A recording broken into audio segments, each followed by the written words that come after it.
जय श्री राम सभी को। जैसा कि आप सभी लोग जानते हैं कि द्वापर युग में भगवान विष्णु ने श्री कृष्ण के रूप में धरती पर अवतार लिया था। भगवान श्री कृष्ण ने धर्म के साथ कर्म का भी लोगों को ज्ञान दिया। कृष्ण भगवान अनेक स्वरूपों में पूजे जाते हैं। कोई उन्हें कान्हा कहता है तो कोई लड्डू गोपाल, कोई बांके बिहारी तो कोई मुरली मनोहर। भगवान कृष्ण के अनेकों नाम हैं। लड्डू गोपाल प्रभु का ऐसा स्वरूप है जिसमें उनके बाल रूप की पूजा की जाती है। लोग लड्डू गोपाल को अपने घर लाकर उनकी एक बच्चे की तरह ही देखभाल करते हैं एवं पूजन करते हैं। पर क्या आप जानते हैं कि प्रभु का यह नाम क्यों पड़ा? भगवान का यह नाम पड़ने के पीछे भी एक पौराणिक कथा है, तो आइए जानते हैं। बहुत समय पहले की बात है, ब्रजभूमि में श्री कृष्ण के एक परम भक्त रहते थे, कुंभन दास जी, और उनका एक छोटा पुत्र था रघुनंदन। कुंभन दास जी के पास बांसुरी बजाते हुए कन्हैया की एक विग्रह थी जिसकी वह हर समय पूजा करते थे और उसकी पूजा भक्ति में लीन रहते व नियम से उनकी सेवा करते। वह उस विग्रह को छोड़कर कभी कहीं न जाते जिससे कि उनकी सेवा में कोई विघ्न न आ जाए। एक दिन वृंदावन से उनके लिए भागवत कथा करने का न्योता आया। पहले तो उन्होंने मना किया, परंतु लोगों के जोर देने पर वह जाने के लिए तैयार हो गए।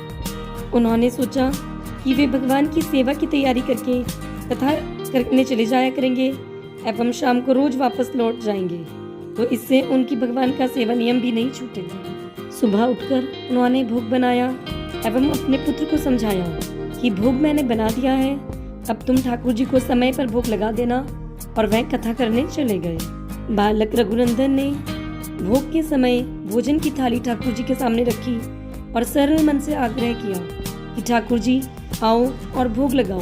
उसके बाल मन में यह छवि थी कि ठाकुर जी आकर अपने हाथों से ही भोजन करेंगे जैसे हम लोग करते हैं। उसने बार बार आग्रह किया, आओ ठाकुर जी भोजन खाओ, आओ ठाकुर जी भोग लगाओ, लेकिन भोजन वैसे का वैसे ही रखा रहा। यह देख बालक रघुनंदन उदास हो गया और रोने लगा। प्रभु से उस बालक का रोना देखा ना गया और वह बालक का रूप धारण करके आ गए और भोजन करने बैठ गए। यह देख रघुनंदन भी प्रसन्न हो गया। शाम के वक्त कुंभन दास जी ने लौटकर पूछा कि भोग लगाया था तो मेरा प्रसाद दे दो।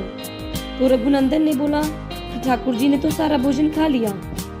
इस पर कुंभन दास ने सोचा कि बच्चा छोटा है, भूख लगी होगी तो प्रसाद खुद ही खा लिया होगा, पर यह तो अब रोज का नियम हो गया। कुंभन दास जी भोग बनाकर जाते, रघुनंदन भोग लगाता और ठाकुर जी आकर खा लेते। शाम को जब वे आकर प्रसाद मांगते तो पुत्र बोलता कि भोजन तो प्रभु ने खा लिया। इस पर कुंभन दास जी सोचने लगे कि शायद पुत्र झूठ बोल रहा है, लेकिन वह ऐसा क्यों करता होगा। यह सोचकर अगले दिन कुंभन दास जी ने भोग के लिए लड्डू बनाए। उन्होंने रघुनंदन को बोला कि आज भी तुम भोग लगाना, और वह चले गए, परंतु वह दरवाजे के पीछे वहीं पर छुप गए। रघुनंदन ने रोज की तरह ही ठाकुर जी को पुकारा और ठाकुर जी बालक रूप में प्रकट होकर लड्डू खाने लगे।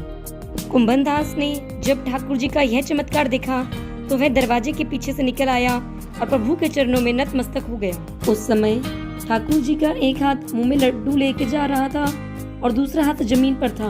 वह उसी रूप में जड़ हो गए। उसके बाद से प्रभु के इसी रूप विग्रह की पूजा होने लगी और उनका नाम ऐसे ही लड्डू गोपाल पड़ गया। आशा है आपको मेरे द्वारा दी गई जानकारी पसंद आई होगी। धन्यवाद।